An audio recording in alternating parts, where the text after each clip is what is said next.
Olá, boa tarde a todos e a todas. Mais uma vez estamos aqui pelo Instituto de Direito Sanitário Aplicado, IDISA, promovendo um debate atual e muito importante.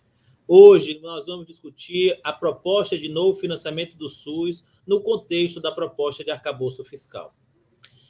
A gente traz aqui para participar conosco o professor economista, professor Francisco Fúncia, presidente da Associação Brasileira de Economia da Saúde. Também estará aqui conosco a professora Hélida Graziano Pinto, ela que é uma frequente aqui conosco, livre docente em Direito Financeiro pela USP, procuradora do Ministério Público de Contas do Tribunal de Contas do Estado de São Paulo, e conosco também a professora Lenir Santos, presidente do IDISA, doutora em Saúde Pública pela Universidade de Campinas. O nosso debate hoje vai tratar sobre um tema muito importante. A Associação Brasileira de Economia da Saúde apresentou, ainda durante a transição governamental, uma proposta de nova política de financiamento para a saúde, com o objetivo de oferecer estabilidade ao gasto público federal a partir de uma nova regra de piso para o Sistema Único de Saúde. Mais recentemente, o governo federal apresentou uma proposta de novo arcabouço fiscal, de modo a alterar o teto de gasto, a emenda constitucional 95, indicando, pelo menos no discurso público, que os gastos em saúde deixariam de ser considerados como gasto e passariam a ser considerados como investimento. Esse tema bastante espinhoso vem à nossa pauta aqui do IDISA, nesse compromisso que temos de seguir trabalhando para o fortalecimento do Sistema Único da Saúde, para discutirmos o que tem uma e o que é viável na outra, qual é o efeito da proposta apresentada pelo governo e qual é as consequências para o nosso Sistema Único da Saúde. Eu vou começar, então, chamando aqui para a sala os participantes. Seja bem-vindo, professor Francisco Fúncia, seja muito bem-vinda, professora Hélida Graziani, seja também muitíssimo bem-vinda, professora Lenir Santos. Eu vou começar, então, sem perder muito tempo, colocando aqui para apresentar para nós essa proposta de novo financiamento para o SUS, o professor Francisco Fúncia. Fúncia, a palavra está contigo.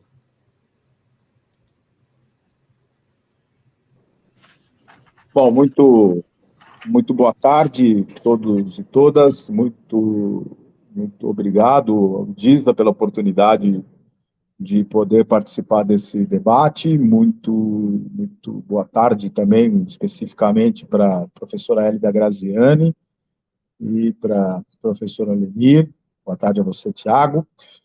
Bom, eu vou fazer uma breve apresentação da proposta que a ABRES, né, pediu para um grupo de economistas elaborarem para uma nova política de financiamento para o Sistema Único de Saúde. Isso ocorreu durante o ano de 2022. Eu participei também entre os economistas que elaboraram essa proposta, né? Teve também Bruno Moretti, Esther Dweck, Carlos Oquer Reis, Rodrigo Benevides, Mariana Mello, né? E Maria Fernanda Mello, e a gente, nessa proposta, né, a gente, na época, que foi metade de 2022, foi quando a gente termina de fazer uma série de discussões aí com as entidades da reforma sanitária durante o processo de elaboração. A gente faz um seminário da ABRES em julho de 22, e esse documento ele teve o intuito e foi encaminhado, né, para as discussões aí para subsidiar uma elaboração de programa de governo e especialmente depois da vitória que a chapa cabeçada pelo presidente Luiz Inácio Lula da Silva, enquanto vencedora. Então, nós também procuramos encaminhar isso para vários dos representantes que estavam compondo a equipe de transição.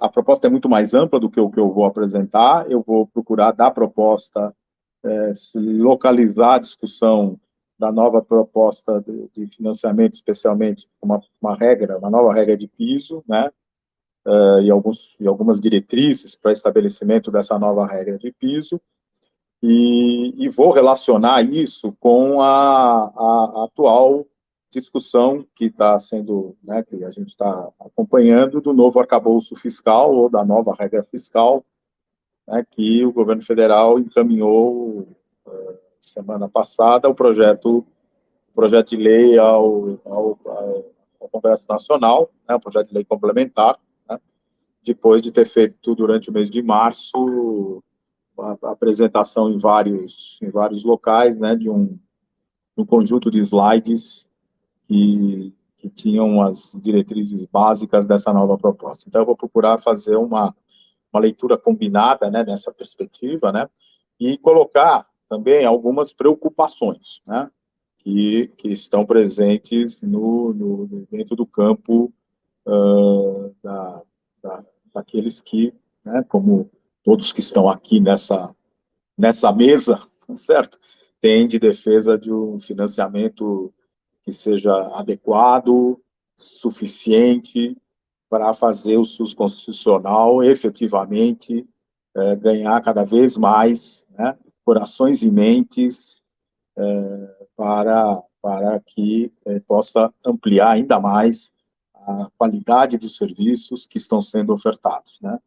Então, acho que o SUS é um sistema único de saúde que ele é vitorioso, porque com subfinanciamento desde a sua origem, né, aliado ao desfinanciamento especialmente após a emenda 95 de 2016, ele consegue cumprir uma boa parte daquilo que a Constituição estabelece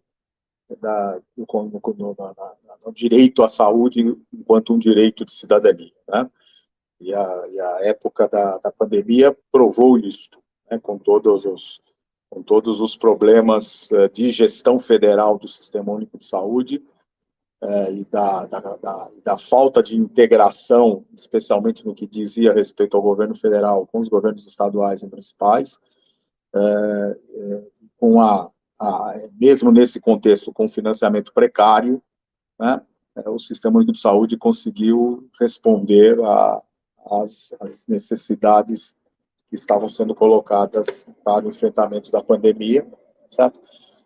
E claro, com várias dificuldades também, mas isso foi algo que foi, digamos, notado por todo mundo, né? Isso não quer dizer que o sistema de saúde, então, não precisa mais recursos, está vendo? Ele conseguiu dar conta. Não, ele conseguiu dar conta graças a um esforço combinado de gestores estaduais, gestores municipais, trabalhadores, né, do Sistema Único de Saúde nos municípios e nos estados, né, que chegaram a dar vida, né, literalmente, nessa época de pandemia, para fazer aquilo que teria sido feito com muito mais propriedade, com muito menos risco, com muito mais efetividade, se o governo federal tivesse alocado recursos, tá certo? No tempo certo, inclusive, né? Recursos no tempo certo, né? Então, essas são as questões. Bom, vamos à questão, então, do arcabouço fiscal. Eu não vou me deter na discussão, digamos, do arcabouço fiscal, porque eu quero pegar coisas do arcabouço fiscal para discutir com a questão da nova política, da proposta da nova política de financiamento. Mas o arcabouço fiscal tem um aspecto bastante importante, bastante positivo, que a gente, apesar das críticas que eu vou fazer em seguida, ele tem de diferente das outras propostas de arcabouço fiscal que até então o Brasil tinha convivido, que é a introdução, né, de que cumprir metas fiscais não pode ser descondicionado de responsabilidade social, especialmente em algumas áreas. E aí foi destacado na proposta a questão do novo Bolsa Família, né, da reedição do Bolsa Família com novos valores, da elevação do salário mínimo, da elevação da isenção do imposto de renda, né, e de um compromisso com elevação de recursos para a saúde, numa tentativa de retomar, né, recursos que outrora eram aplicados, né, e que deixaram de ser aplicados, especialmente aí com a emenda 95. Então, eu acho que nós temos que, eu quero desde já dizer que ter postura crítica não significa, desculpem, jogar a água suja do banho que foi dado no bebê fora junto com o bebê. Significa que nós temos que ver aquilo que tem de aspectos positivos e aquilo que tem de aspectos negativos. E temos que verificar o contexto político em que a gente está fazendo a discussão. Não podemos perder a dimensão política do momento em que as discussões estão sendo feitas, para aí sim achar um caminho, né, na perspectiva, né, de garantir que o SUS tenha um financiamento adequado. E as demais políticas sociais também. Vamos para o próximo, por favor, Thiago, que eu estou sem o comando dos slides. Bom, eu vou avançando, depois ele passa. Então,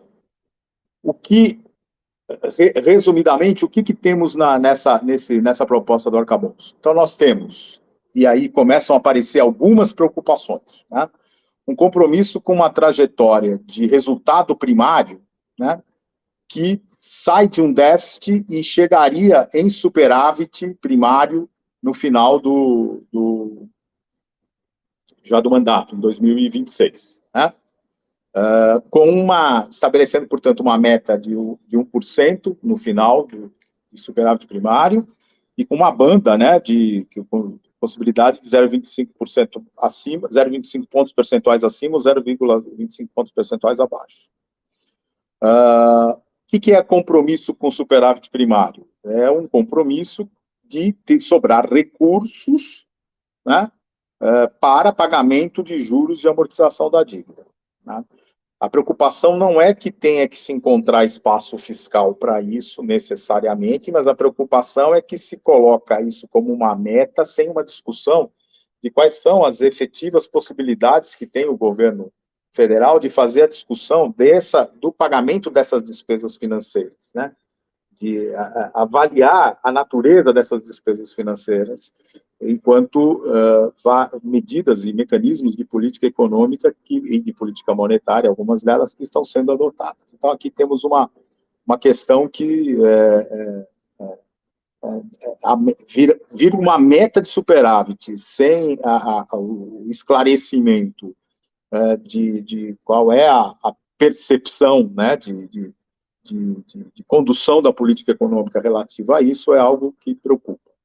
Da mesma forma, e aí mais preocupante, a meu ver, é a ideia de que você, se de um lado você supera a rigidez ou o congelamento do teto de despesa nos níveis de 2016, que fazia parte da emenda constitucional 95, né, das despesas primárias, né, você, por outro lado, você cria uma nova regra de teto que é ainda restritiva, ao estabelecer dois mecanismos que se complementa ao outro.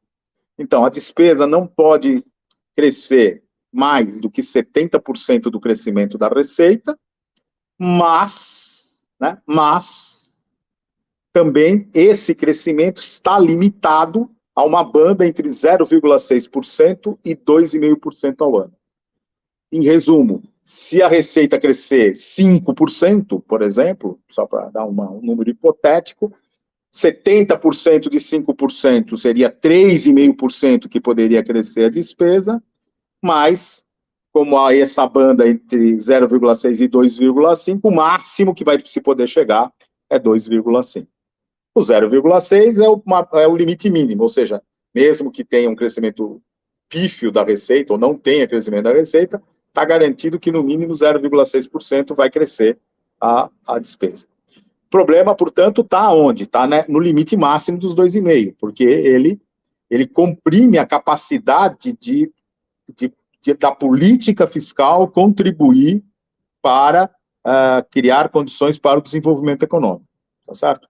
Então, essa é um aspecto que está colocado, e esse limite de 2,5, máximo, portanto, ele é inferior ao que a gente observou nos últimos 10, mais até, né, desde o Lula 1, Lula 2, Dilma 1, e mesmo o último ano de Bolsonaro, por exemplo. Estou só citando exemplos onde se cresceu mais que os 2,5% ao ano, tá? Então, isso é restritivo, é uma limitação e preocupante na perspectiva de que você limita a possibilidade de financiamento das políticas públicas em geral. Está fora, só, no caso da saúde, só o teto, só o piso, desculpa, da enfermagem, né, no projeto de lei, e no caso da educação, o Fundeb. Então, esses são... Bom, se o resultado primário for positivo, ou seja, estiver superado o primário, aí o excedente vai poder usar para investimentos, né, e tem... desde que você se comporte dentro das regras fiscais, você tem essa possibilidade de usar uma boa parte desse excedente para investimento, se não, 70%, né? Se não, você vai poder usar só 50%, você vai ser penalizado por causa disso. Podemos ir para o próximo.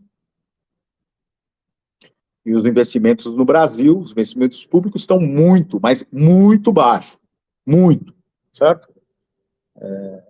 Então, muito aquém do que era o que era até os anos recentes, que já era baixo.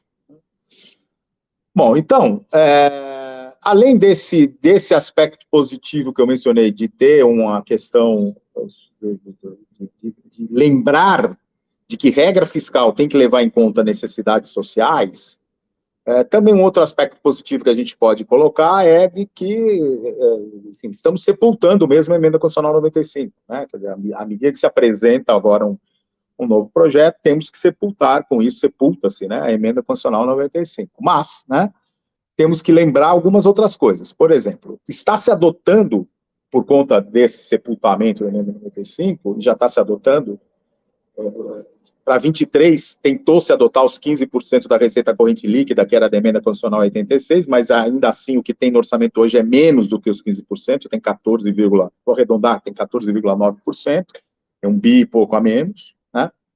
E está se avisando que 24 será essa referência de aplicação mínima de 15% da receita corrente líquida, que era aquilo que varia na Emenda 86. Quero só lembrar que a Emenda 86 estava sendo também, os 15%, questionado na época, porque já era o que vinha sendo aplicado, estava se aplicando perto de 14,8%.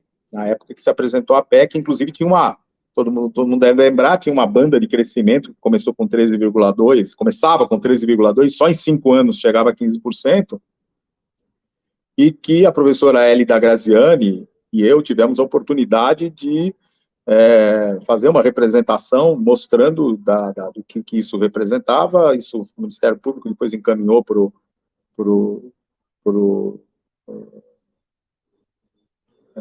Supremo, tal, enfim, teve um despacho liminar, que aí os 15% passaram a ser imediato, mas isso quer dizer o seguinte: os 15% já era o que praticamente vinha sendo aplicado, e já havia uma luta, que era a luta do Saúde mais 10, né, pelos 10% das receitas correntes brutas, do projeto de lei de iniciativa popular, né, 321, de 2013, que era exatamente para se chegar aos 10% das receitas correntes brutas, que depois a PEC 01D retomou como 19,4% das receitas correntes líquidas, e foi aprovada em primeiro turno em 2016 na Câmara dos Deputados, certo?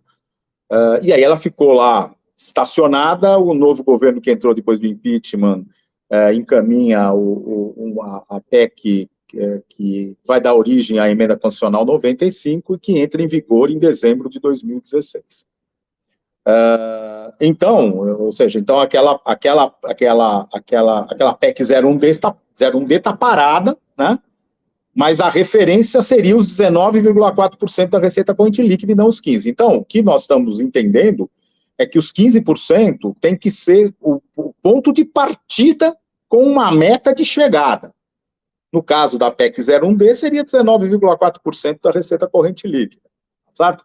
Mas nunca o 15% seu ponto de chegada. Isso está fora de cogitação. Então, essa é uma discussão que precisa ser deixada muito clara, né? Tem que estar na Constituição, os pisos da saúde e da educação devem continuar sendo constitucionais. Saíram algumas entrevistas ou matérias aí que teriam citado o secretário do Tesouro Nacional, em que ele teria afirmado que também há uma intenção de desconstitucionalizar os pisos. Isso, em hipótese alguma, pode ser aceito. Não há isso, em relação a isso, eu entendo, inclusive, que não há nenhuma negociação possível a ser feita. Bom, então, outros pontos do novo arcabouço fiscal, né? E aí a gente coloca um pouco para fazer essa interface, o que seria esse novo, não no novo arcabouço, outros pontos para reflexão, uma interface da nova proposta de financiamento da ABRES para o novo financiamento do SUS. Que a gente apresentou essa proposta pensando no quê? Não podemos continuar presos a variáveis que sofrem o efeito da dinâmica cíclica. Receita, corrente líquida, PIB, estas variáveis sofrem efeitos da dinâmica cíclica. E aí o que acontece? Quando a economia está bem, tem mais recursos. Quando a economia está mal, tem menos recursos. E justamente quando a economia está mal, significa que tem crise, que tem desemprego e que as condições de saúde da população se deterioram, é exatamente o momento que você tem menos recursos para aplicar na saúde, enquanto o piso precisa ser estável ao longo do tempo. E aí teve essa proposta que, né, ela quer partir de um valor per capita, que na nossa proposta seria o que foi aplicar, o per capita do que foi aplicado em 2020 e 2021, atualizado pela variação da inflação, um dos fatores, o outro fator atualizado pela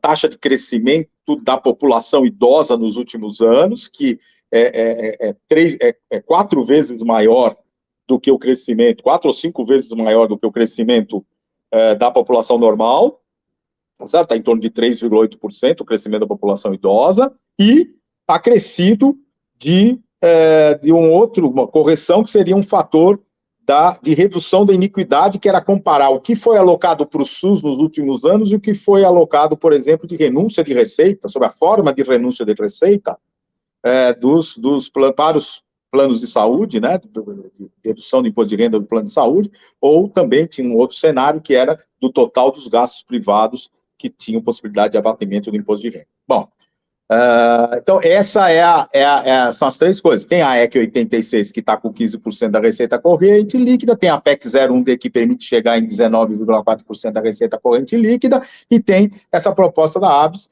que acha um valor per capita como ponto de partida, que inclusive pode ser até os 15% da receita corrente líquida, por exemplo, se fosse o caso, né? Mas com fatores de correção ao longo do tempo, em que você converte os 15% em valor per capita. Com esses fatores de correção ao longo do tempo, você consegue ter uma estabilidade no valor do piso da saúde, porque um dos fatores é a correção monetária, o outro, variação de IPCA, né? O outro fator é o crescimento da população idosa, esse seria um fator real, de crescimento real, e o outro seria uma redução de iniquidade, né, um fator de redução de iniquidade pela diferença do que se teve de renúncia de receita A maior comparativamente ao que foi alocado no SUS. Então, você teria esses três componentes. Bom, vamos para o próximo. Então, quando a gente olha esse slide, ele tem alguns parâmetros de referência que a gente está adotando, né, só para a gente ter uma ideia, mas lembrando que a despesa empenhada em 2022 foi de 151 bilhões e 800, né? E com aquilo que foi colocado no orçamento para 2023, foi já o orçamento revisto depois da PEC de transição de dezembro, foi 171 bilhões 157, que é um pouquinho menor que os 15% da receita corrente líquida. No próximo quadro vai ficar mais claro, né, que quanto é exatamente esses 15%, é 172 bilhões e pouco, tá certo? Tem aqui a simulação da receita corrente líquida. Percebam que a receita corrente líquida, de simulação não, os dados, desculpa, não é simulação, percebam que os dados de 23, que foram a gente pegou do orçamento que foi aprovado, tá? Tem um valor de receita corrente líquida menor do que a de 22. É claro que esses valores vão sendo atualizados à medida que a arrecadação cresce, ok.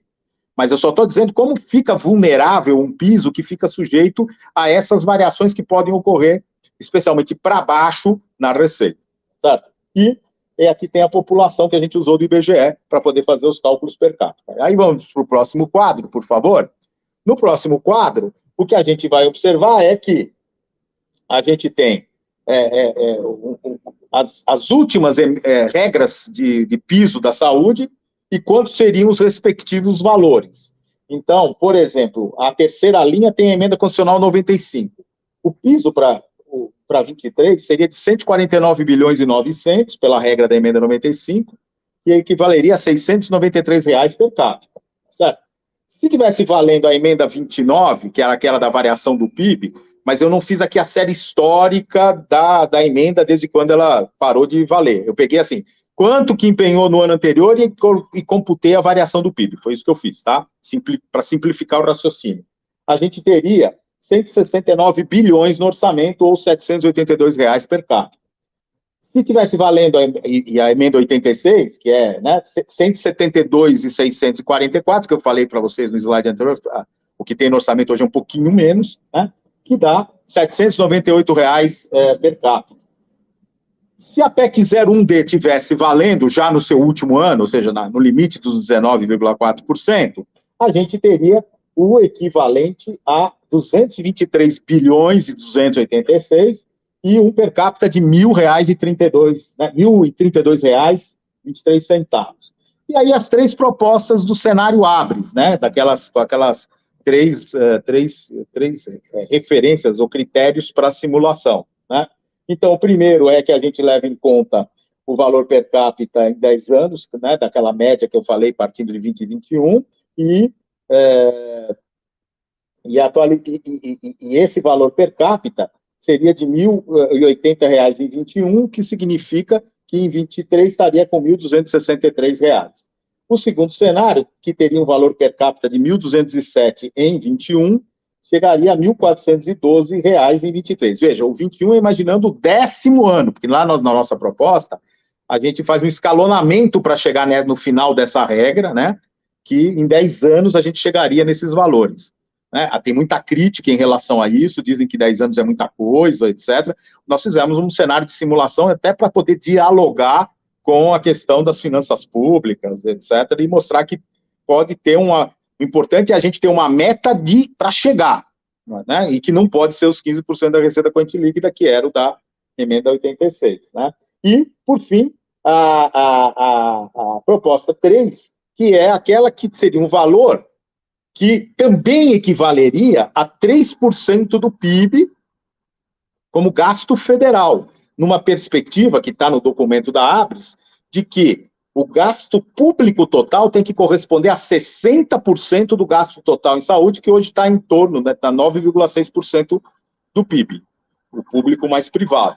Então, se 6% for o total dos gastos públicos, nós temos uma proposta que, no mínimo, 50% do gasto público tem que ser federal, no mínimo, porque a receita disponível, considerando as 3 esferas de governo, 57% da receita disponível, que é a receita depois de cada ente que tributou, o que sobra depois, por exemplo, da União ter feito a transferência para os estados e para os municípios dos seus tributos, né?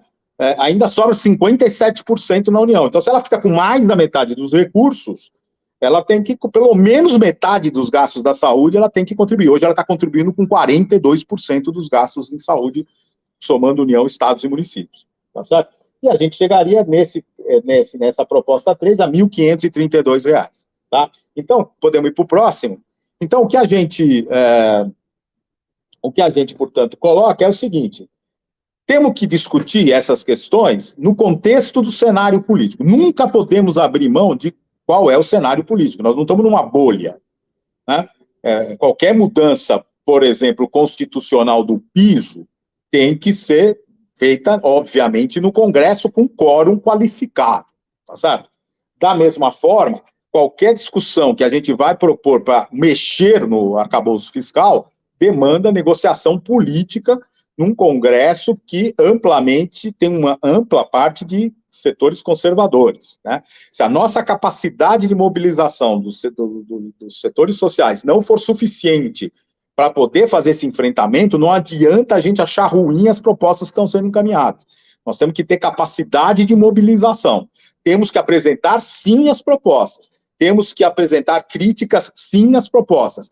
Temos que apresentar, sim, alternativas. Para quê? Até para poder dizer por que estamos em campo. Mas temos que saber até onde vamos em frente, até onde vamos recuar. Basicamente, até onde é possível aceitar alguma mediação ou aquilo que não é possível aceitar de mediação, como, por exemplo, a ideia que vai vai tornar os pisos fora da Constituição. Isso não pode ser inegociável. Essa é o meu ver. As outras coisas pode-se buscar mediação, mas só tem mediação se a gente apresentar alguma proposta. Se a gente não apresentar a proposta, não tem mediação.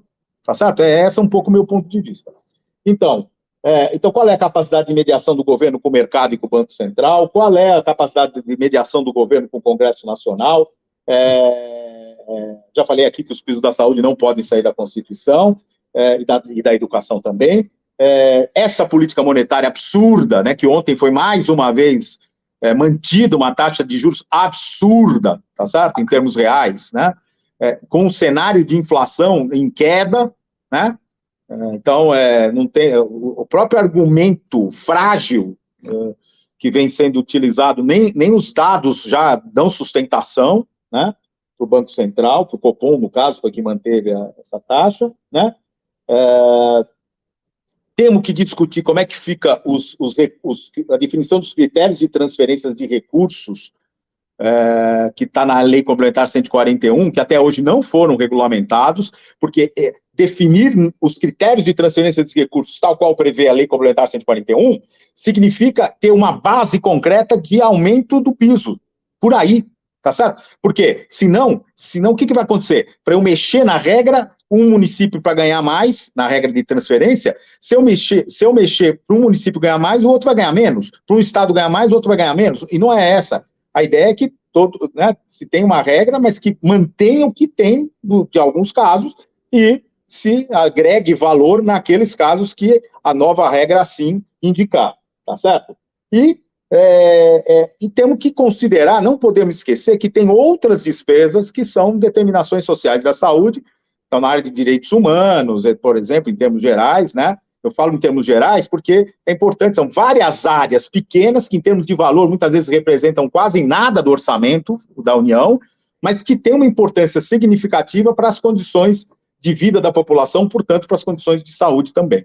Então, em linhas gerais, era isso que eu queria trazer como proposta de reflexão, e agradeço a oportunidade, mais uma vez, de estar debatendo aqui e debatendo tanto com a professora Hélida, com a professora Lenir, o Tiago, enfim, para a gente poder, eu acho que a importância dos debates é exatamente essa, que a gente busque a construção de consensos.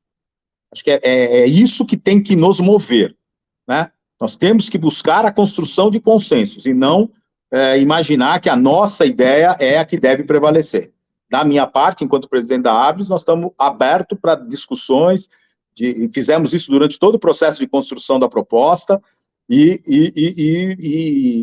acho que a gente tem condição de continuar. Estamos fazendo uma discussão, tem um grupo de trabalho, a professora Lenir está participando, com a Secretaria de Atenção Primária à Saúde, em que nós estamos fazendo uma discussão para criar uma proposta de nova política de financiamento da atenção primária à saúde, a ABRES está puxando, mas tem a rede de atenção primária, a professora Lígia Giovanelli, o professor Facchini tem participado, tem rede de médicos populares, o IDISA, né, Lenir está participando, não institucionalmente, mas a assessora do COSEMES de São Paulo, a Mariana Mello, está participando, também não institucionalmente, mas o assessor do COSEMES do Rio também está participando, ou seja, nós estamos trazendo, e o Ministério está participando, a Secretaria de Atenção Primária, para a gente buscar construir, quem sabe, um consenso, uma proposta que ajude a melhorar o financiamento da atenção primária, que é a porta de entrada do Sistema Único de Saúde e que deve ser a referência para a ordenação de toda a rede de cuidados do SUS. Muito obrigado. Muito obrigado, Fúncia. É a proposta da Abres muito bem fundamentada, com elementos que trazem o contexto, que leva em consideração, inclusive, a nossa capacidade, de fato, de enfrentar esse debate e de conseguir avançar naquilo que tem. Os alertas importantes que você traz, por mais que o arcabouço fiscal apresentado ponha fim à emenda constitucional 95, ele precisa não voltar ao piso que hoje já é quase praticado, de quase 15% da receita corrente líquida, mas eu queria ouvir agora ela, a professora Hélida Graziani, que eu sei que tem contribuições, tem críticas, tem sugestões sobre esse debate. Professora Hélida, mais uma vez, muito obrigado por estar aqui conosco, é um prazer tê-la e lhe escutar, como sempre. Olá, boa tarde a todas e todos, é um prazer igualmente, Tiago, cumprimento queridíssima Leni, meu amigo Fúncia, é um diálogo necessário no momento, como bem pontuou Fúncia há pouco, onde não há clareza, né, do que nos espera, a possibilidade de retirada dos pisos da Constituição ou a sua mitigação nos causa preocupação. Enquanto isso, o próprio Banco Central, Fúncia pontuou há pouco, suscita de forma paulatina, as pessoas não têm essa clareza, né? Ao manter a taxa básica Selic no patamar em que se encontra, é uma opção clara pelo aumento da taxa de juro real e que repercute na dívida pública. A razão pela qual nós temos feito um esforço fiscal cada vez maior, uma contração significativa sobre as despesas primárias. E veja, olha que data significativa é hoje, querida Leni, caro Tiago, caro Fúncia. Hoje é o aniversário de 23 anos da Lei de Responsabilidade Fiscal. 4 de maio de 2000 foi o ano em que foi editada a Lei de Responsabilidade Fiscal. E ali, naquele momento, a ideia também era de que havia um risco de descontrole nas contas públicas, um risco de não termos uma estabilidade macroeconômica e que, portanto, precisava ter um parâmetro rígido que permitiria o contingenciamento, a restrição da execução orçamentária, inclusive do próprio piso da saúde, porque, embora haja um dever de gasto mínimo, a aplicação da União em saúde, dos entes nacionais também, mas no nível da União isso é mais evidente, acaba que é adiada, não é exatamente uma execução orçamentária tempestiva, porque é sujeita a controle de fluxo de pagamento. É uma despesa obrigatória de segunda grandeza. Então, 23 anos de LRF nos mostraram quanto o SUS sofreu. Exatamente porque os recursos não chegavam tempestivamente, os pisos, sobretudo do governo federal, foram redesenhados, né? Houve várias alterações, a União nunca teve um compromisso equivalente ao que os estados e os municípios tiveram. O piso federal em saúde sempre foi redesenhado, foi alterado, e a União, portanto, foi se retraindo.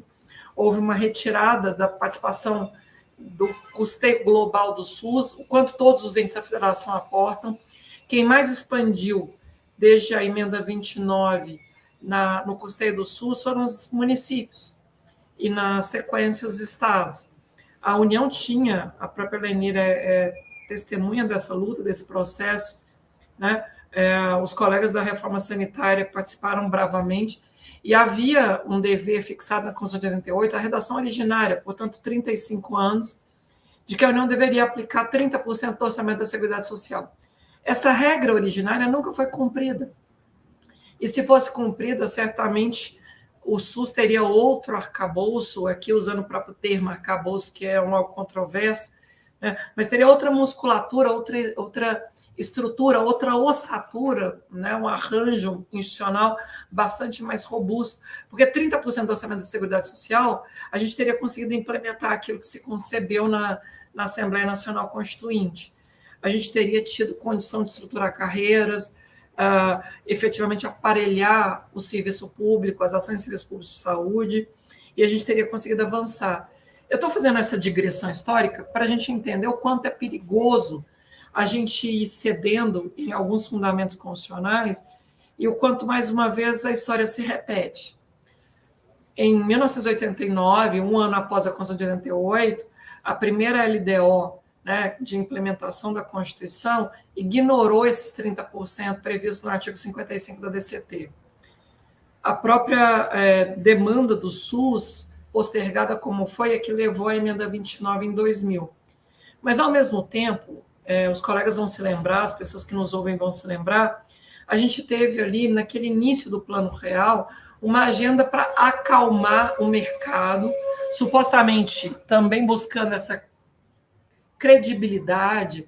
Me incomoda demais a forma como tratam a efetividade dos direitos fundamentais como um fator de instabilidade macroeconômica, como se o país estivesse sempre à beira de um precipício fiscal, uma explosão da dívida pública, porque a gente está cumprindo os direitos fundamentais. Em 1994, quando da implantação do Plano Real, nós adotamos como um modelo de buscar a confiança dos agentes econômicos, de supostamente dar essa credibilidade de que não seria uma trajetória insustentável cumprir a Constituição, por meio da DRU. Naquela ocasião, a DRU se chamava Fundo Social de Emergência, e um dos motivos que justificaram a instituição do Fundo Social de Emergência pela Emenda Constitucional de Revisão número 1, de 94, portanto, contemporânea do Plano Real, e, na verdade, como um instrumento de reforço do Plano Real, o Fundo Social de Emergência permitia desvincular até 20% das receitas, cuja única razão de existir no ordenamento jurídico era a sua destinação. Refiro-me em especial às contribuições sociais. O que se pensou, o desenho constitucional para saúde, previdência e assistência social, era exatamente essa espécie tributária destinada especificamente ao tripé da Seguridade. Quando nós permitimos desvincular 20% e, portanto, não repartir com os entes estaduais e municipais, porque o governo federal só poderia criar as contribuições sociais para destinar à Seguridade Social, à saúde, à previdência e assistência, quando não reparte com os outros entes da federação. E quando também não destina à saúde, à previdência e assistência, é um desvio de finalidade. Aquele tributo que deveria ser repartido, aquele tributo que tem uma finalidade constitucional e passou a não ter mais, ele virou aquele mecanismo de promessa de credibilidade macroeconômica, mas que foi esvaziando o custeio do SUS, esvaziando o custeio da assistência social, enquanto a Previdência corria em raia própria, mas, ao mesmo tempo, acumulava déficits atuariais, o regime geral de previdência, sobretudo, mas também o regime dos servidores, acumulava déficits atuariais e que depois veria essa pecha de que a Previdência é, por definição, insustentável, que a gente precisa fazer a todo tempo reformas de quando em quando para diminuir o estágio de oferta dos direitos contemplados no orçamento da Seguridade Social. Então, quando vem a DRU, na sua origem, Fundo Social de Emergência, e depois transforma em Fundo de Estabilização Fiscal, e prorrogada 9 vezes, para vocês terem uma ideia, a dimensão da DRU, estando no ADCT, desde 94 vai vigorar até o ano que vem, 2024, 30 anos de vigência, sempre com o argumento de que é transitório. Por que eu estou fazendo esse resgate? Se um tributo, cuja existência no ordenamento só se justifica para destinar-se à Seguridade Social, como é o caso das contribuições sociais, foi esvaziado, redesenhado, parcialmente destinado, mudaram a destinação dele, e está sendo prorrogado por 9 emendas à Constituição, esse é o tamanho do cinismo fiscal que vemos. Depois, quando chega especificamente o piso da saúde, como eu disse, a União nunca teve um dever de gasto mínimo equivalente, proporcional ou mesmo parâmetro que os estados e os municípios. Sempre se tratou de uma regra em que a União podia e redesenhou a seu favor alterar os parâmetros para se retrair, para se retirar. Não é sem razão que há uma regressividade proporcional do volume de recursos federais no custeio do SUS. Enquanto estados e municípios expandiram o financiamento do SUS, até porque também houve uma expansão de demandas judiciais, o volume de recursos da União se retraiu. Isso tem motivo jurídico. A União alterou as regras do jogo, alterou o modo como ela contabiliza seu gasto mínimo várias vezes. Por isso eu digo que quando a União faz redesenhos regressivos no seu piso federal em saúde, isso afeta não só a cláusula pétrea de proteção do direito fundamental à saúde, mas também o próprio Pacto Federativo. ofende a pactuação que os estados e municípios celebram, inclusive no âmbito da Comissão Intergestores Tripartite. Pois bem, quando vem a emenda 86 e faz aquele escalonamento de subpisos, francamente reducionista em relação ao quanto havia sido aplicado em 2014, Fúncia bem lembrou, nós fizemos até uma representação e durante alguns anos tivemos uma cautelar do ministro Ricardo Lewandowski numa ação direta de inconstitucionalidade, nós questionávamos o que é vedação de retrocesso no financiamento do SUS. Se é possível e se pode aceitar no ordenamento constitucional brasileiro que o direito fundamental à saúde conviva com um nível menor de custeio, sobretudo do ente que mais arrecada, que é o governo federal, é o ente que mais arrecada na federação. Bom, o Supremo, infelizmente, adotou uma postura muito conservadora e reducionista, a forma como acabou decidindo o julgamento da DI 5595, está agora com embargos de declaração propostos pela Ministério Público Federal, PGR, mas o cenário não parece ser o mais favorável, a gente precisa disputar a interpretação do que é vedação de retrocesso, do que é mínimo existencial no âmbito do SUS. E quando chega a emenda 95, a emenda 95 esvazia o dever de progressividade. É claro que o parâmetro apenas de um percentual da receita não é suficiente, o Fúncia bem aponta. A receita oscila e a receita pode ter momentos em que isso implica uma perda. Essa perda proporcional pela queda da arrecadação, ela pode, inclusive, ser suavizada com critérios adicionais do que é um gasto adequado em saúde. O planejamento sanitário e as pactuações federativas no âmbito do SUS, ou seja, os artigos 30 e 30, né, o artigo 30 da Lei Complementar 141, 36 da Lei Orgânica do SUS em relação ao planejamento sanitário, e o artigo 17 da Lei Complementar 141 em relação às pactuações no âmbito da CIT, a Comissão Intergestores Tripartite, a gente precisa trazê-los com uma dimensão qualitativa, substantiva do dever de gasto mínimo em saúde. Ainda que o parâmetro estritamente formal, contábil, seja aquém daquilo que foi planejado, daquilo que foi pactuado. A gente tem que obrigar que os 3 níveis da federação, em especial o governo federal, cumpra aquilo que foi pactuado e planejado. Porque, de outra forma, o que a gente vê é essa explosão de demandas judiciais. A emenda 95 achatou ainda mais, a própria ministra Esther Dweck escreveu um brilhante artigo com o Pedro Rossi, professor da Unicamp, ela professora da Federal do Rio de Janeiro, quando da própria emenda, a PEC que deu origem à emenda 95, a PEC 241, e no artigo que eles escreveram lá em 2016, né, por ocasião da tramitação da PEC que deu origem à emenda do teto, eles diziam que eram pisos deslizantes, a tendência de achatamento. Né? O patamar do gasto federal da União em saúde, 15% da receita corrente líquida, se fosse mantido o teto até 2036, como inicialmente concebido, tenderia a cair para 9,5% do total da receita corrente líquida da União. A ideia é achatar. A ideia é reduzir a participação do gasto federal em saúde, tanto no volume da receita corrente líquida, quanto no total de recursos públicos vertidos ao SUS.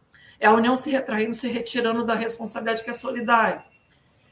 E agora, quando do debate da revogação do teto, tal como a emenda 126 sugere, por isso que eu não gosto do termo arcabouço fiscal, a revogação do teto prevista pela emenda 126 fala em regime fiscal sustentável. E sustentabilidade aqui não é apenas a sustentabilidade de curtíssimo prazo da dívida pública, até porque a dívida pública é um parâmetro que a gente observa em relação à proporção do PIB. Então, se tem um numerador, também tem um denominador.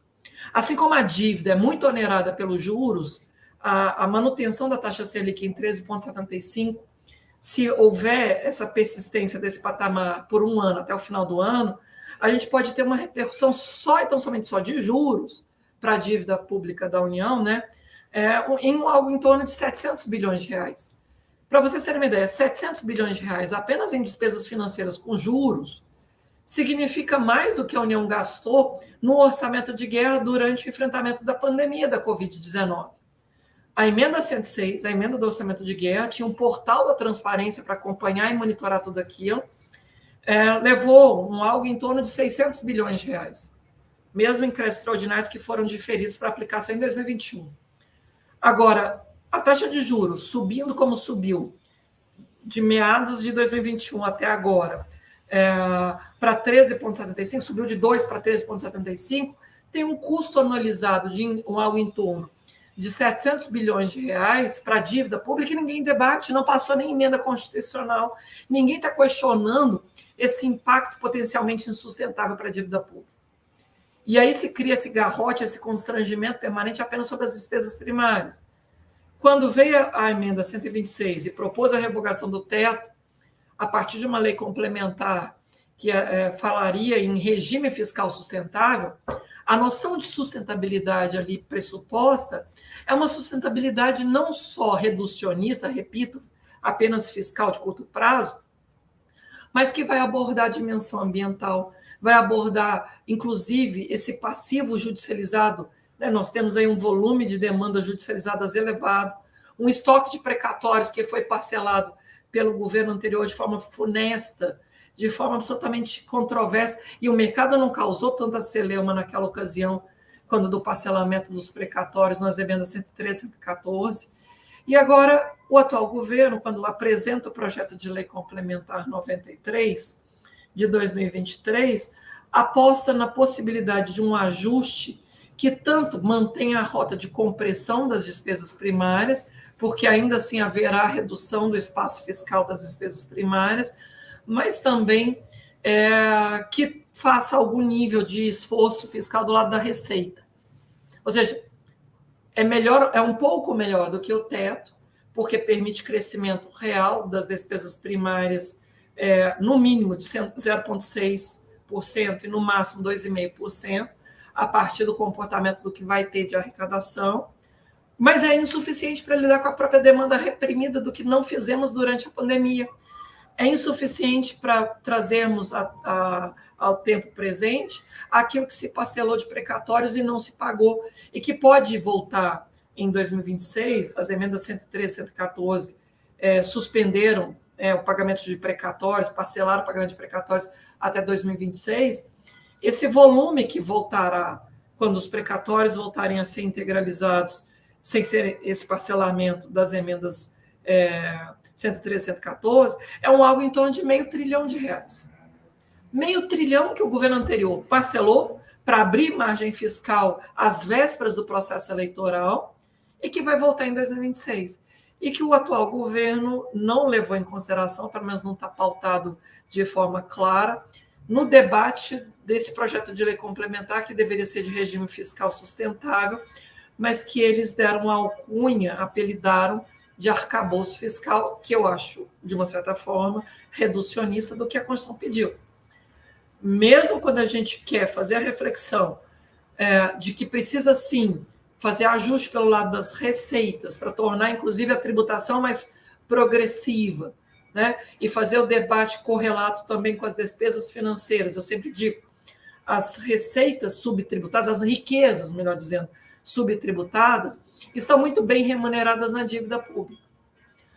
Quem não paga tributos no Brasil conforme a sua capacidade contributiva, os mais ricos que não pagam tributos proporcionalmente ao quanto ganham, ao quanto tem de patrimônio, vejam, não se tributa jatinho, helicóptero, iate, lancha, né? Tem toda uma controvérsia, não se tributa dividendos, existe aquela figura absolutamente funesta, iníqua, do juros sobre capital próprio.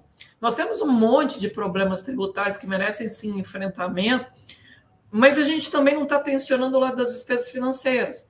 Essa riqueza subtributada está muito bem remunerada, com risco zero, em alguns casos, a depender, inclusive, das operações compromissadas com liquidez imediata, ou seja, o melhor dos mundos. Tem risco zero, ganho alto e alta liquidez imediata, né? Pode sacar o dinheiro em pouco tempo. São bem remunerados na dívida pública. O mercado financeiro tem o melhor dos mundos e ainda fica criando constrangimento no relatório Focus, que são as expectativas levadas em consideração pelo Banco Central, fazendo chantagem, fazendo pressão pela aprovação desse, aspas, arcabouço fiscal, para poder, aí sim, começar a reduzir os juros, quando a economia já começa a ameaçar um quadro recessivo. Então, nesse contexto, o debate de rever as despesas obrigatórias de rever os pisos em saúde e educação, porque a revogação do teto permitiria voltar a crescer o ritmo de gasto em saúde e educação como proporção da receita do governo federal, eles já começam, então, a abrir mão, de novo, de uma das principais garantias constitucionais. Como já havíamos aberto mão das receitas vinculadas à Seguridade Social no âmbito da DRU, e como quando a gente permitiu vários redesenhos no piso federal em saúde. Somos sempre nós, os defensores dos direitos sociais, os cidadãos, usuários dos serviços públicos, quem cedemos. A lógica de ajuste fiscal é sempre incidente, primordialmente, quem primeiro abre mão, quem não paga a conta desse ajuste, são os credores da dívida que têm a sua riqueza subtributada. Mas quem sempre está cedendo, quem sempre está pagando a conta, é a população mais vulnerável. É o SUS, é a educação, né? A ciência e tecnologia, o meio ambiente, os servidores que ficam sem reajuste, essa falta de estrutura dos serviços públicos. Então, assim, de novo, serão os direitos sociais a serem chamados a ceder primeiro, a abdicar do espaço de proteção fiscal que tem, sem garantia de que, de fato, a gente vai conseguir revisitar as nossas fragilidades estruturais. O que fez a dívida pública crescer nos últimos anos não foi especificamente o impacto dos direitos sociais no orçamento da União. Muito pelo contrário, o que fez a nossa dívida chegar ao patamar em que chega, aspas, de uma suposta insustentabilidade, é o fato de que a economia não cresce. É o fato de que a gente não faz investimento sequer para repor a depreciação do capital. Fúncia fez uma apresentação brilhante da proposta da ABS, essa sim progressiva, essa sim consistente, que adensa qualitativamente o SUS, mas a nós causa muita estranheza e eu diria mais, bastante preocupação, a perspectiva de uma PEC, de vir junto com o projeto de lei complementar 93 de 2023, uma PEC que tenda a reduzir ainda mais o custeio de saúde e educação, ou que até retire da Constituição os pisos em saúde e educação, como sustenta, inclusive, no estudo recente, autores como Marcos Mendes e seus correlatos coautores. Eles estão dizendo que esse é o algoritmo do gasto social, o algoritmo do gasto obrigatório. Eles querem quebrar o nível de proteção constitucional dos direitos fundamentais, que hoje, basicamente, é só saúde e educação que tem esse nível de proteção majorada, além de continuar prometendo reforma previdenciária, reforma administrativa, para, inclusive, achatar ainda mais o número de servidores em funções essenciais, sem qualquer debate estrutural sobre as despesas financeiras, sem fazer essa reflexão da série histórica de promessas de um lado, o mercado vai confiar, vai ter investimento privado, o PIB vai crescer. Cresceu até aqui. São 40 anos de estagnação. André Lara Rezende tem denunciado que, inclusive, o maior impasse que torna a nossa dívida insustentável é o fato de que a gente não está investindo. A gente não está fazendo o que o plano Biden, o governo norte-americano, tem feito, que é retomar a agenda de investimentos estatais. Não se sai de uma guerra, se a pandemia foi análoga a uma guerra, e nós usamos essa alcunha, não se sai de uma guerra sem você majorar a estrutura de investimentos governamentais. O pós-guerra, como aconteceu na Europa após 1945, demanda estrutura estatal de investimento. A gente precisa fortalecer o complexo econômico industrial da saúde. A gente precisa fortalecer a capacidade de uma agenda de desenvolvimento sustentável. Né? A ideia de hidrogênio verde, a ideia de o Brasil liderar, né, o enfrentamento da crise climática, e nada disso está posto. É mais do mesmo.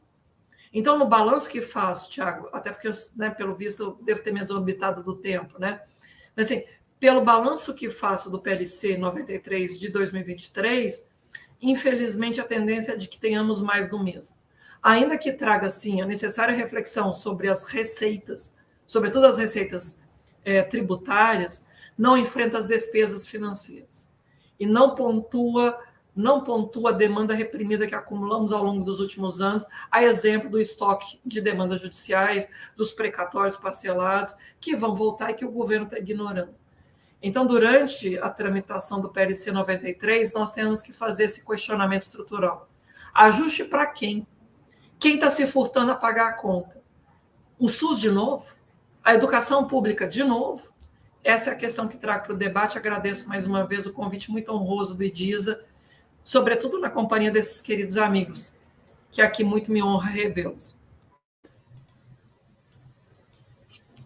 Professora Hélida, sempre um prazer lhe ouvir, com informações muito precisas e de debates que vem fazendo aí em diversas esferas, com diversos atores. É um prazer e eu acho que soma bastante aqui nesse nosso debate. Eu, como não sou debatedor, sou só moderador, vou passar logo a palavra para a professora Lenice Santos, ela que vem aqui debater com a gente esse tema. Professora Lenice, seja mais uma vez muitíssimo bem-vinda a essa casa que é sua, ao nosso DISA.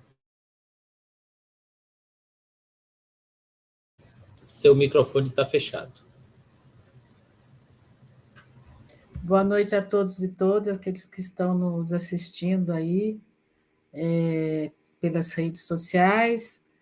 Cumprimentar aí o Fúncia, brilhantemente trouxe, né, uma explanação do que propõe a ABRES, né, e também do que propõe o governo e uma correlação, né, entre essas duas propostas. A Hélida, querida amiga também, prazer enorme estar aqui com você, sempre brilhante, sempre trazendo, problematizando aí, trazendo para todos os grandes desafios que nós temos na saúde, né? E Tiago aí, sempre também aí mediando. E sem ele a gente nem conseguiria estar fazendo nada disso, porque é ele que entende de toda essa tecnologia. Então, boa noite a todos vocês. Eu, na realidade, o meu papel aqui não é fazer uma explanação sobre o novo financiamento, né, do SUS no contexto da proposta do arcabouço fiscal e a proposta da ABRES, mas está destacando, né, para fazer destaques a respeito do que o Fúncia trouxe e o que a Hélida também trouxe aqui nesse momento aqui. Eu gostaria, Fúncia, de estar fazendo depois para você deixar, tornar mais claro, que você fala, né, que nós teremos o fim dos efeitos negativos da emenda constitucional 95, daí duas perguntas aqui. Mesmo com esse limite de crescimento, que é essa banda que você chamou de 2,5, né, nós teremos, então, uma limitação para esse crescimento, né? E também, pelo que eu entendi, sem recuperar as perdas que foi em decorrência da emenda 95 do congelamento, que a gente não conseguiu, a partir, né, da sua aplicabilidade, nós não conseguimos, então, aplicar os 15% da receita corrente líquida. Se, digamos, que você depois pudesse, talvez, voltar a esse ponto. E, pelo que eu entendi também, o piso da enfermagem, então, no cômputo federal, ele estaria fora, né? O que é uma coisa, eu acho que é importante. A outra questão também que eu gostaria que você pudesse retomar é esse 19,4% da receita corrente líquida em 7 anos. Se isso não é muito tempo para um sistema altamente subfinanciado. Na realidade, é um sistema subfinanciado desde a sua origem. Como bem lembrou a Hélida, nós tínhamos um critério guia que deveria ter sido perseguido durante todo esse tempo, que era ter um valor, né, da União para a saúde na faixa de 30% do orçamento da Seguridade Social, coisa que realmente nós não conseguimos implementar, né, desde do início, tanto que quando, acho que a primeira e a segunda LDOs pós, que foi no governo Collor, que foi quem vem implantar o SUS, né, pós-Lei Orgânica da Saúde, elas previram 30%, essas duas, mas nós tivemos a questão de que muitas ações que não eram consideradas ações de serviço de saúde, como pagar inativo da saúde, que é da Previdência Social, eram alocados, né, na área da saúde, como também inúmeros programas de assistência social, e isso nos 2 anos que as LDOs previram, eles, na realidade, acabavam transformando esse 30% na faixa de 19%, 20%. Então, isso significa que, de fato, nós nunca conseguimos cumprir esse critério constitucional, que é um critério mãe, que é um critério guia, que deveria, então, ser para a gente ter o valor da União aplicado na saúde. Em 2017, eu acho que foi feito um cálculo, só na esfera federal, esses 30% daria por volta de 270 bilhões de reais, né, contra o que nós temos hoje aplicado anualmente na saúde, que está na faixa de 159 bilhões. Né? Por aí a gente verifica realmente que nós, na realidade, nunca acabamos cumprindo. Isso me faz lembrar quando a presidente Dilma ganhou as eleições, na época da transição, ela fez uma reunião com umas 30 pessoas que eram ligadas à saúde, tanto do público quanto do privado, e estava lá como convidado nessa reunião o doutor Adib Jatene. E ele foi o primeiro a falar. A presidenta deu a palavra a ele inicialmente, e ele começou dizendo o seguinte, que se ela estava ali fazendo uma reunião com aquelas pessoas todas, especialistas em saúde, que era para discutir quais os problemas da saúde, como isso poderiam ser solucionados ou encaminhados no governo dela, ele falou que de nada serviria se ela não fizesse um compromisso ali com todos os que estavam presentes de que haveria dinheiro suficiente para a saúde. Porque com o dinheiro que naquele momento financiava a saúde, que sempre foi assim, não seria possível ali discutir os graves problemas que a saúde enfrentava. Né? Isso também me faz lembrar daí Gils Carvalho, que sempre tinha uma frase que a Constituição previu recurso suficiente para a saúde, né? Que a questão toda foi que isso não foi implementado, que era exatamente o 30%, estava lá no artigo 35 da ADCT, do 55 do ADCT, que eram os 30% do orçamento da Seguridade Social. Então, se nós temos uma Constituição, né, que tem por volta de 39 artigos tratando da ordem social, né, saúde, previdência, assistência social, educação, desportos, criança, família, adolescente, etc., que é uma quantidade enorme de previsão, realmente, de um Estado apontando para o estado de bem-estar social. Se nós não temos financiamento suficiente, quer dizer, de nada adianta nós temos a Constituição escrita, mas uma Constituição não cumprida durante todo esse período, e o SUS sempre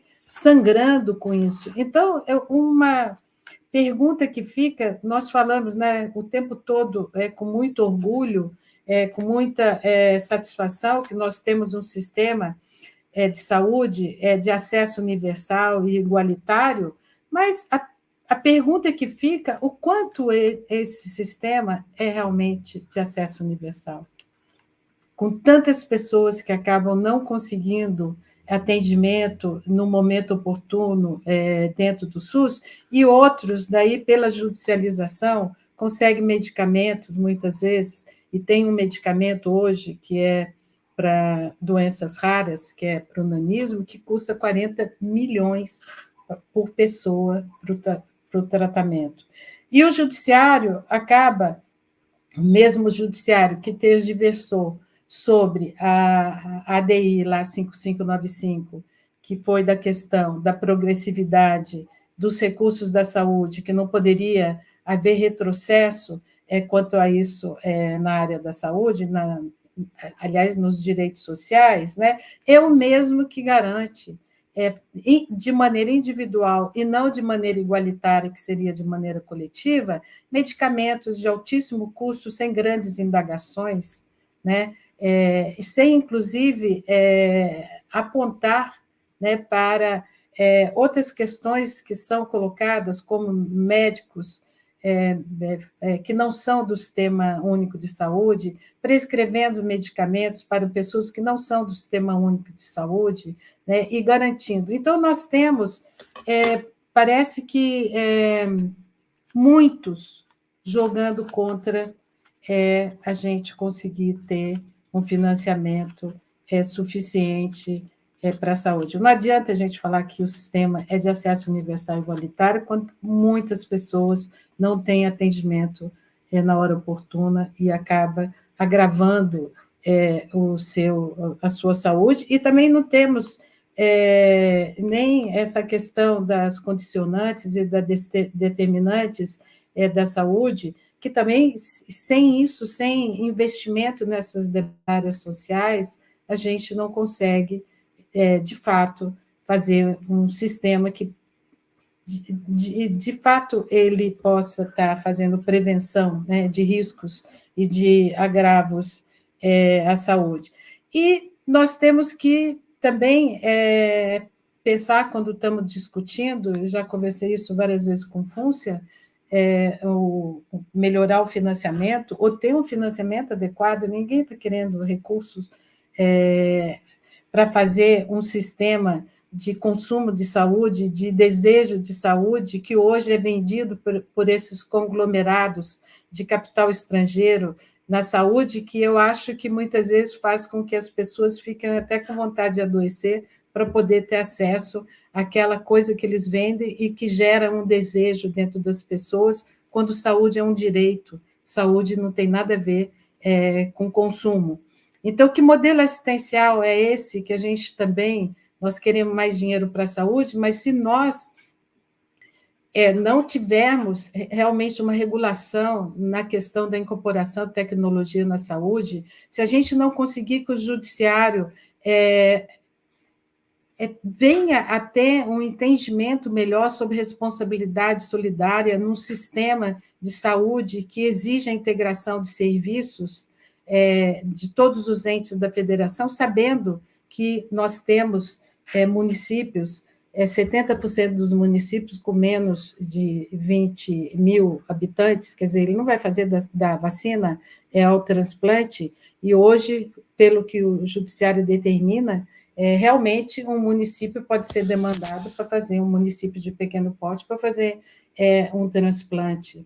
E também, que sistema é esse, que modelo assistencial é esse, que nós temos, podemos ter participação complementar do setor privado no SUS, quando as necessidades públicas, né, quando as necessidades da população não conseguem ser atendidas com serviços próprios do poder público, então ele pode recorrer, mas hoje em dia, mais de 80% em muitas áreas como alto custo, estão na mão do serviço privado, no âmbito do Sistema Único de Saúde.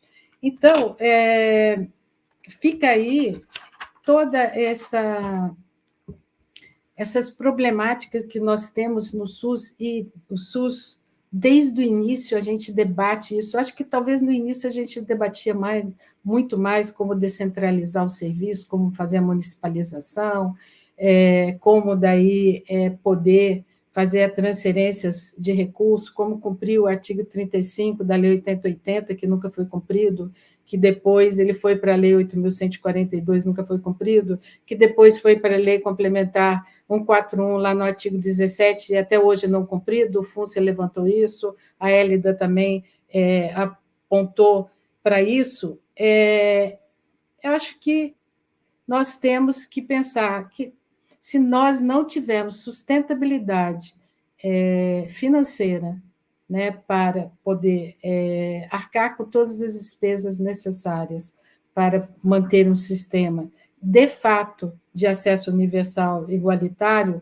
acho que essa questão que a gente, esse orgulho que nós temos de ter um sistema de acesso universal e igualitário realmente está o tempo todo a desejar que isso, de fato, não tenha acontecido. Quando a gente fala também em sistema de acesso igualitário, eu fico me lembrando das isenções fiscais para o sistema do SEBAS, para quem tem SEBAS, que é exatamente o Certificado de Identidade Beneficente de Assistência Social, que substituiu a filantropia para aqueles que atuam na saúde sem finalidade de lucro. Quando a gente pensa que nós temos os hospitais considerados estratégicos, que uma grande fatia dessas isenções, na realidade, estão dentro de hospitais que são hospitais que não atendem o Sistema Único de Saúde.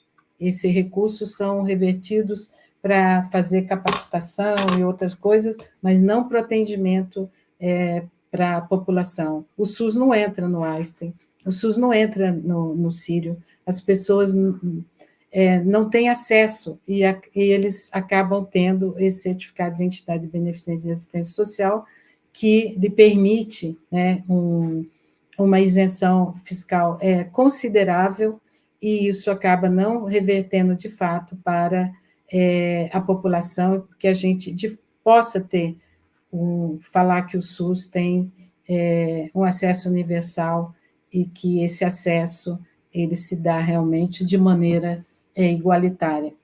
E eu acho que era isso.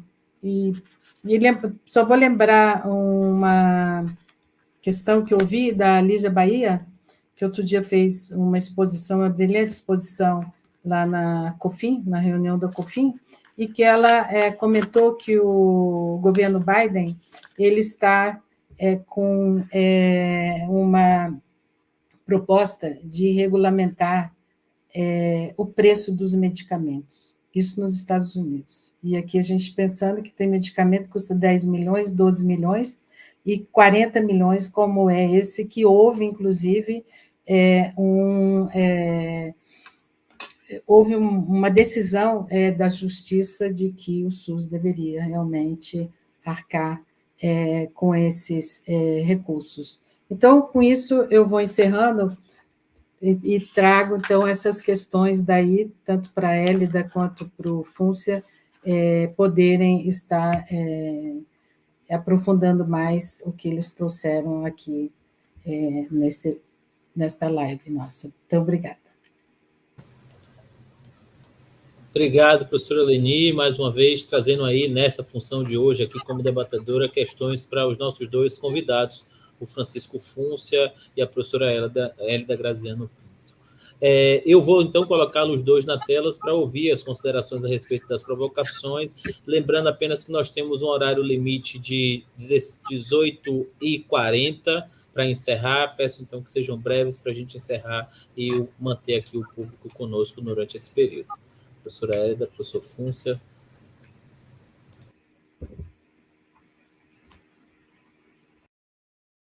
Você vai, para mim, mantém a ordem, isso? Começo eu, termino a professora Hélida? Pode ser? Por favor, meu amigo. Tá bem. Depois não vai dizer que eu não dei as palavras primeiro para as damas. Hoje em dia tem muita gente que me critica, às vezes critica. Bom, estou brincando, pela amizade que nós temos. Eu fico com a desvantagem, Hélida, de você, como fala final, poder fazer considerações que eu não vou poder responder, mas vamos em frente. Bom, o que eu queria... Essa era a ideia, Fúncia. Não te permitiu o contraditório. Vamos lá. Mas não tem o que eu acho interessante é que, eu até vou colocar isso, mas não tem contraditório, né? Eu acho que há consenso nas coisas que a gente colocou aqui, e acho que não seria diferente, né? A gente tem uma trajetória aí ao longo do tempo aí que tem muito alinhamento, né? Então, vamos lá. Primeiro, Leni, sem dúvida nenhuma, por exemplo, eu entendo que dentro da correlação de forças possíveis que nós temos, eu acho difícil bater de frente com a proposta, enfrentar a proposta do arcabouço fiscal e tentar aumentar as bandas, os percentuais. Acho difícil bater de frente em relação a isso, pela correlação de forças. Mas eu acho que poderíamos caminhar na linha de uma exclusão. Tem não sei, 10, 11, não me lembro a quantidade de exclusões, de exceções, de exclusões que tem no PL lá do arcabouço fiscal, né? Que não se submeteriam a esta regra de crescimento da despesa, ficariam fora dessa regra de crescimento da despesa. Entre eles, o piso da enfermagem está lá, o Fundeb está lá. A gente podia incluir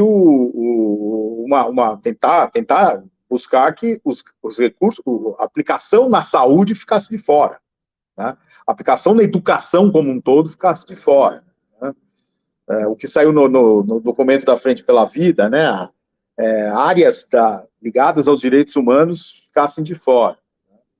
Enfim, são coisas que acho que caberia, quem sabe, uma discussão, que isso talvez ajudasse a ter uma mobilização do campo social, né? Então, enfim, estou aqui pensando alto, né?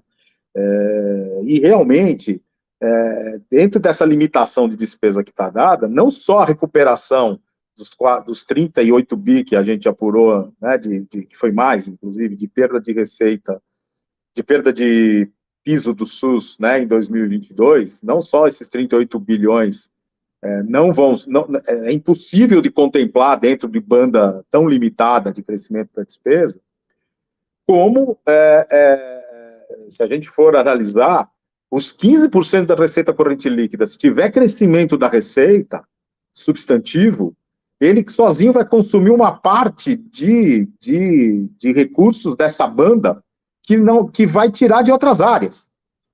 Daí que estão querendo, isso que a Hélida coloca, e estão querendo desconstitucionalizar saúde e educação como gasto obrigatório. Tá certo? Essa que é a questão. Na verdade, o governo, mesmo na regra fiscal, por exemplo, o investimento aparece lá como uma exceção, mas ele não é obrigatório também. Ele vai depender mas ele e aí você vê debate, mas em nenhum lugar do mundo tem investimento como gasto obrigatório. Não sei, primeiro eu não tenho os regimes fiscais de todos os lugares do mundo, mas tem muitos lugares do mundo que estabelecem determinadas regras para garantias de direitos sociais. Então, não tem por que seguir o que o resto do mundo faz se eu posso ter a condição de estabelecer uma regra que atenda às nossas necessidades, né? Então, acho que essa é um pouco uma fragilidade. Eu falei isso, que eu vou, inclusive, falar isso na Frente pela Vida, né? E vou tentar, já vou falar isso com o André de novo lá na Comissão de Orçamento e Financiamento, né? Que ele é o coordenador da comissão. Eu acho que a área econômica do governo, se não é o ministro, se não é o secretário de Política Econômica, se não é enfim, alguém tinha que vir, se não é o secretário de Tesouro Nacional, alguém tinha que vir debater ou com o Conselho Nacional de Saúde, ou na Frente pela Vida, enfim, tinha que vir debater essa regra do arcabouço fiscal, da mesma forma que foram falar no mercado, tem que falar com segmentos representativos que constitucionalmente e legalmente são representantes, tá certo? No caso do Conselho Nacional de Saúde, representante dos usuários, dos trabalhadores e dos gestores do SUS. Então, eu acho que tem que chamar para conversar. Eles querem votar até metade de maio, tem que chamar rápido, né? Bom, a ideia dos 7 anos que tinha lá na PEC 01D foi uma ideia que surgiu na época, na negociação, a deputada Carmen Zanotto era a relatora desse projeto, e estávamos discutindo exatamente qual era a viabilidade de tentar aprovar o projeto. Então, uma das coisas que se colocou era, vamos estabelecer, era 5 anos que tinha lá. Se a gente colocar 7, coloca 7, 5, 7, enfim. A ideia era que você chegasse em 7 anos no lugar e a partir dali você estivesse num outro patamar. Ou seja, a ideia de ter uma meta que a gente vai chegar. Então, essa foi na época lá. Nesse momento, eu entendo que a discussão do prazo é uma discussão que a gente tem que fazer nos nossos segmentos. Por exemplo, a Abris fez aquela proposta de 10 anos na perspectiva de ter um espaço de negociação com quem viesse a implantar e assumir a defesa do piso da saúde que fosse maior ao longo do tempo e que atingisse aquele patamar lá mais no cenário mais otimista. Agora, Eu acho que, eu volto a dizer a questão, para mim, hoje, a questão central, junto com essa questão de buscar, como você coloca, Lenir, de reforçar o recurso da saúde, né? Mas eu acho que o central, que deve unir forças, e todo mundo tem que estar junto nisso, assim, não pode desconstitucionalizar os pisos. Isso tem que ser uma bandeira de luta, especialmente, no caso aqui, é saúde e educação, porque são as duas áreas que têm pisos constitucionalmente definidos. Então, não pode desconstitucionar o piso. E, se a gente entender que, nesse momento, talvez não seja o melhor momento para colocar uma PEC que venha mudar os 15%, no caso da saúde, os 15% da receita corrente líquida, eu acho que é uma questão que nós temos que, claro, avaliar. Por isso que eu estou dizendo, a discussão não é de marcar posição, mas a discussão é ver qual é o melhor momento para colocar as coisas e ver qual é a correlação de forças. Vale a mesma coisa, o que vale para o governo vale para nós. Qual é a correlação de forças que está colocada? E aí avaliar o que é mais seguro fazer. Agora, já o importante é a gente mostrar, de qualquer maneira, que tem já N propostas, né, que são melhores do que aquelas que o governo vem acenando caso vai mexer queira discutir no piso. Né? Então, eles andaram falando de PIB per capita, não sei o quê, não dá para discutir nesses moldes, entendeu? Então, tem a proposta, tem essa PEC 01D que já foi votada em primeiro turno, tem esse estudo que a Abras fez, enfim, tem outras coisas que podem subsidiar uma discussão, tá certo? Agora, eu acho que o que deve unir forças nesse momento é algo que tem que ser, a partir disso, qualquer coisa, esse é o ponto de partida, não desconstitucionalizar os pisos. E temos que abrir um espaço de discussão, pelo menos, para que em algum momento a gente venha discutir uma regra de piso que seja mais estável, menos suscetível, e que tenha um valor maior. Hélida levantou algumas possibilidades. Acho que podemos partir das possibilidades que a Hélida coloca de que existe na legislação, como transformar essas coisas que existem na legislação em algo que possa ser agregado num primeiro momento, numa regra nessa transição, e aí isso eventualmente até poderia ir numa lei complementar, porque aí era na lei da regra fiscal. Eu gostei o nome original, ainda tem razão, não era arcabouço, e esse nome original era mais bonito mesmo, era mais, inclusive ele representava melhor o que se queria fazer. Eu acho que essa possibilidade na lei complementar inserir que, quando fala lá em recuperação da saúde, ou priorizar a saúde, etc., é por meio do cumprimento dos artigos X, Y, Z da lei complementar número X. Reforçar que já tem uma regulamentação e que a regra fiscal tem que compatibilizar, e aí, no caso, ficar como exceção daquela banda, o cumprimento desses dispositivos da regra. Esse pode ser, por exemplo, um caminho inicial de transição. Enfim, para a nossa discussão. Obrigado pela oportunidade, Hélida. Além de deixar você falar por último, tá certo? Perdi no par ou ímpar, não deixar não, perdi no par ou ímpar, tá certo? Eu ainda vou te dar mais tempo. Você vê como eu perdi completamente. Valeu, obrigado. Na verdade, o Tiago nos disse que a gente só tem até 6h40. Então, eu só tenho 4 minutos, meu amigo. Agora, de toda sorte... Isso é golpe do Tiago, viu? De toda sorte, essa questão de contingenciar tempo, eu estou acostumada, né? Assim, o que a gente tem de mais precioso é o tempo. Então, vamos ficar distrito. Em direito, inclusive, Fúncia, tem uma artimanha, as decisões colegiadas, né? As turmas, o plenário de tribunais, você tem um relator, e o relator tem um trabalho muito maior, ele tem que sistematizar a matéria, apresentar os fatos, trazer a fundamentação, propor um voto. Os demais, caso não haja nenhum motivo de discordância evidente, só tem o trabalho de acompanhar o relator. Então, especificamente, como eu só tenho mais 2 minutos, eu só vou acrescentar, além do seu belo voto, com o qual, inclusive, eu adiro, acompanho, né? A minha frase de conclusão vai ser essa: acompanha o relator Fúncia. Eu só acrescento que a gente tem que falar mais na ideia de um dever de gasto mínimo material em saúde e educação. Porque já há um conjunto de regras qualitativas, substantivas, que estabelecem obrigações de fazer, que para o direito isso é muito significativo.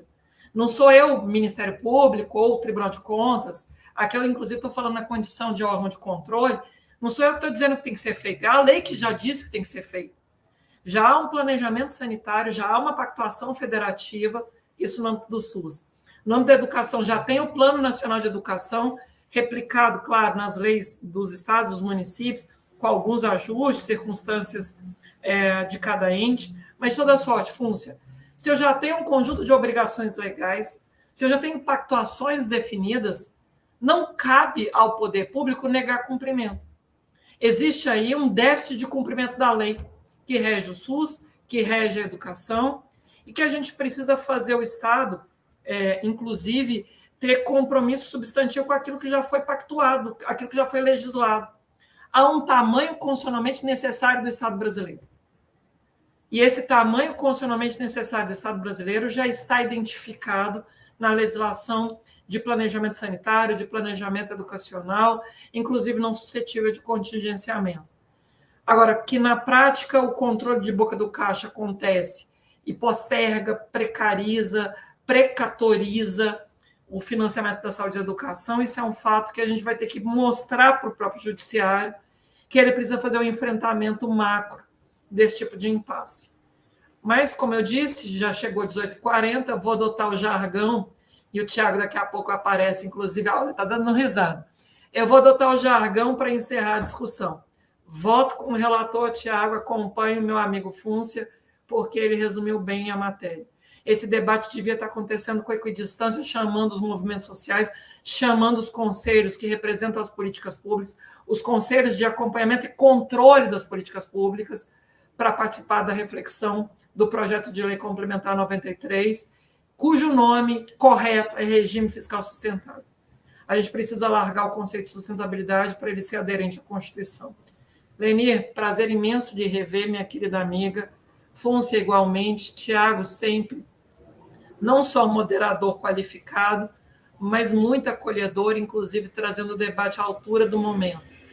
Por isso, voto com o relator Fúncia e a gente precisa pontuar essa agenda, seja do PLC 93, seja de uma eventual PEC de revisão dos pisos, no seu lugar constitucionalmente adequado. Obrigada mais uma vez. Muito obrigada, professora Hélida, professor Francisco Fúncia, professora Leni Santos. Um debate, mais uma vez, extremamente rico, qualificado, com uma série de reflexões importantes e com diretrizes de ação, né? Como devemos agir, inclusive, a partir da mobilização desses espaços importantes. Estamos aí em meio à discussão da Conferência Nacional de Saúde, com as conferências estaduais, municipais, acontecendo em todo o país, para que esse debate possa acontecer também nesses espaços de forma qualificada, para a gente poder sair com um caminho que dê aquilo que minimamente a gente quer. O Fúncia usa esse termo, a professora Leni, a Hélida, que é garantir o SUS constitucional. Garantir aquele compromisso que celebramos juntos, enquanto sociedade, em 88, para assegurar saúde como direito, num sistema que possa prover, antes de tudo, ou evitar o adoecimento. Mas para ele existir, não tem direito, sem que a gente tenha garantia orçamentária adequada para sua efetivação. Que o suor, o sangue, a lágrima daqueles que lutaram lá para garantir e colocar no texto constitucional o direito à saúde sejam honradas e a gente siga na luta aqui na trincheira. Uma alegria imensa estar ao lado de vocês nessa trincheira. Forte abraço, gente. Boa noite. Ficamos por aqui. Tchau, tchau.